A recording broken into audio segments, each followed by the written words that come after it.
Hey, I've got a question for you today.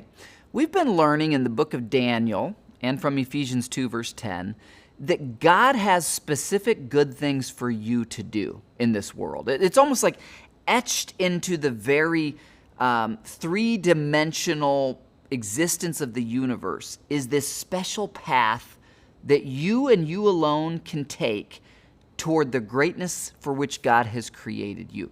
How do you get on that path? How do you stay on that path? Well, in Daniel 6, verse 10, we're going to find one of the answers. Now, this is later in Daniel's life. Yesterday, we saw Daniel would serve Nebuchadnezzar and then 3 other kings. King number 3 is a guy named Darius. Darius signs a law that people aren't allowed to pray to any other god. This was a whole ruse set up by Daniel's co-workers who wanted him to get killed or fired at least.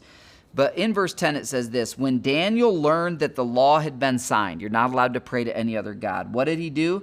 He went home, he knelt down as usual in his upstairs room with its windows open toward Jerusalem. He prayed 3 times a day, just as he had always done, giving thanks to his God. Now, over the next couple days, we're going to draw some principles out of this one simple but very powerful verse. And the first one is this. We saw back when Daniel was a teenager, chapter 1, verse 8, and there's meat offered to him that had been offered to an idol. And he says to the chief of staff, hey, could I please not eat that meat? Daniel chose God's path over the culture's path. Now, there were times Daniel dressed like a Babylonian, smelled like a Babylonian. People called him Belteshazzar, his Babylonian name. So in the same way, we should look like an American, smell like an American, have an American name, but there are times of moral forks in the road. And what we see is in chapter 1, Daniel as a young man said, hey, when I have to choose between right and wrong, where God clearly has spoken, I will choose God's way every time.